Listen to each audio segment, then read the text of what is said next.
Assalamualaikum warahmatullahi wabarakatuh. Selamat pagi anak-anak. Berjumpa kembali pembelajaran fisika untuk hari ini. Nah, sebelum masuk ke pelajaran hari ini, Ibu akan mengevaluasi dulu hasil tugas kalian minggu kemarin. Untuk tugas kalian minggu kemarin ya, terima kasih yang sudah mengumpulkan tugas ya, tetap semangat. Yang belum tetap masih ditunggu. Untuk penyelesaian dimensi suatu besaran, masih ada yang cara penulisannya salah. Jadi untuk penulisan berpangkat itu harus ada di atas sebelah kanan. Jadi jangan sejajar. Masih ada yang menuliskan pangkat itu sejajar dengan bilangan yang dipangkatkan itu ya. Jadi itu untuk dimensi suatu besaran. Kemudian untuk soal jangka sorong dan mikrometer sekrup ada beberapa yang tidak menggambarkan. Jadi harus digambarkan prosesnya. Kemudian hasil bacaannya bagaimana. Itu. Kemudian yang ketiga, untuk operasional angka penting itu juga masih banyak yang belum memahami aturan penjumlahan, aturan perkalian pembagian, dan aturan akar dan pangkat. Nah, untuk aturan penjumlahan dan pengurangan, misalnya bilangan 1 di belakang koma ada 2 angka. Dijumlahkan dengan bilangan kedua, di belakang koma ada 1 angka. Maka hasilnya harus di belakang koma hanya ada 1 angka. Itu tolong dibaca kembali. Kemudian aturan pembagian dan perkalian, kalau misalnya yang dikalikan itu bilangan pertama ada 4 angka penting, bilangan yang kedua ada 2 angka penting, maka hasilnya harus ada 2 angka penting saja.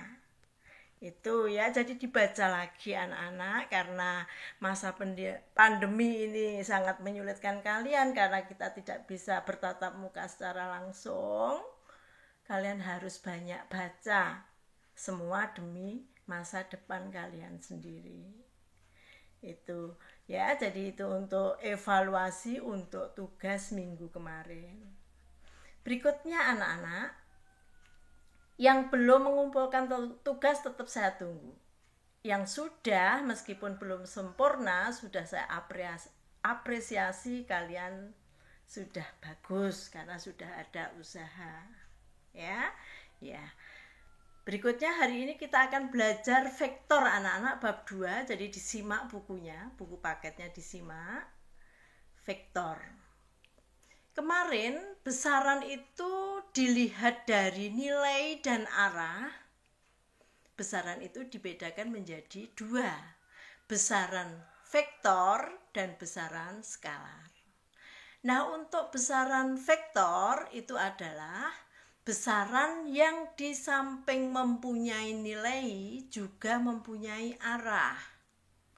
Sedangkan besaran skalar itu adalah besaran yang hanya mempunyai nilai saja.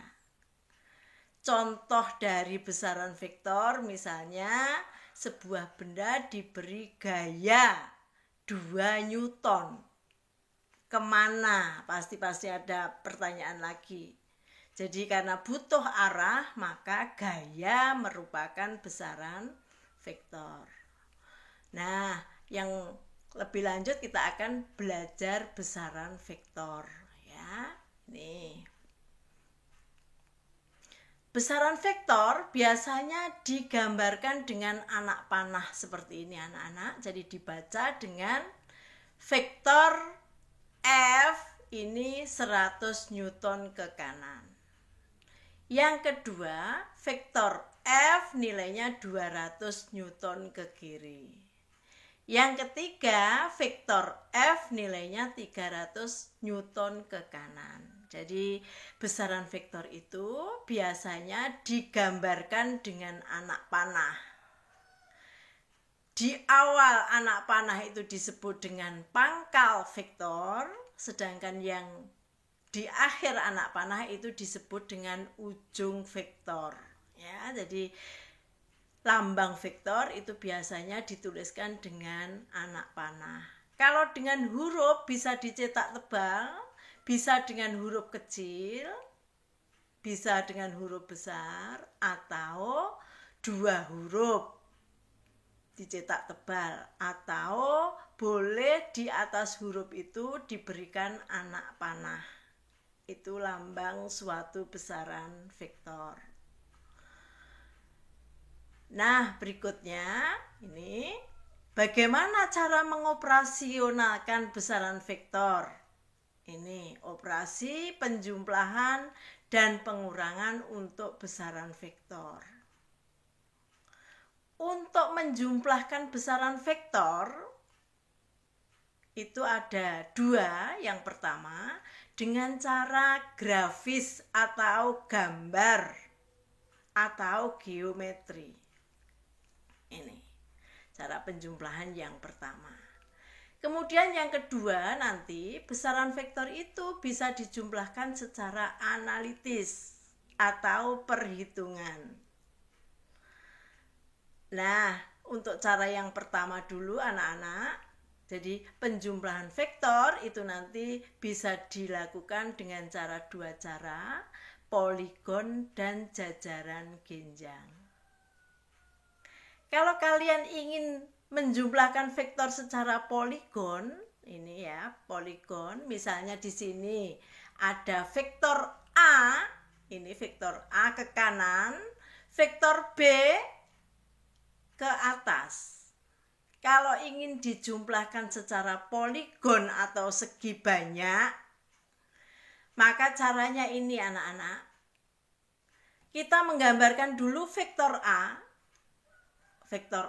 ke kanan, kemudian dari ujung vektor A dilanjutkan melukiskan vektor B ke atas.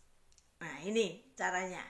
Kalau misalnya mau dijumlah lagi dengan vektor C, maka vektor C dilanjutkan ke ujung vektor B itu dilanjutkan. Nah, hasil penjumlahannya yang mana? Hasil penjumlahannya adalah R. R itu adalah resultan. Hasil penjumlahannya kalian bisa tarik garis dari pangkal vektor pertama sampai dengan ujung vektor yang terakhir. Itu kalau kalian disuruh menggambarkan vektor secara poligon. Kemudian ini yang kedua. Kita mempunyai 3 buah vektor. Vektor A ke kanan, vektor B ke atas, vektor C itu membentuk sudut tertentu terhadap vektor A. Kalau kita disuruh menggambarkan secara poligon, maka langkah-langkahnya yang pertama melukiskan vektor A. Tetap ke kanan, arah dan besarnya harus sama. Kemudian dari ujung vektor A melukiskan vektor B ke atas. Besar dan arahnya tidak boleh beda, harus sama. Dari ujung vektor B kita lukiskan vektor C yang arahnya seperti itu. Dari ujung vektor C, B kita lukiskan vektor C. Nah, jumlahnya kita tarik garis dari titik awal vektor A sampai dengan akhir vektor C. Itu cara melukiskan atau menjumlahkan vektor dengan cara poligon. Nah, kemudian yang kedua dengan cara jajaran genjang anak-anak ya. Jadi menjumlahkan vektor secara jajaran genjang. Nah, untuk menjumlahkan vektor secara jajaran genjang, kita menjumlahkannya tidak bisa langsung kalau yang kita jumlahkan itu lebih dari 2 vektor. Kita harus menjumlahkannya 2-2. Jadi misalnya ini hanya 2 buah vektor, vektor A dan vektor B, maka kita harus meletakkan pangkal 2 vektor itu pada satu titik. Pangkal vektor A dan pangkal vektor B pada satu titik. Kemudian kita gambarkan vektor A dan vektor B. Kemudian dengan bantuan 2 garis itu anak-anak kita bentuk jajaran genjang. Jajaran genjang itu apa? Bangun di mana sisi yang berhadapan searah dan sama besar.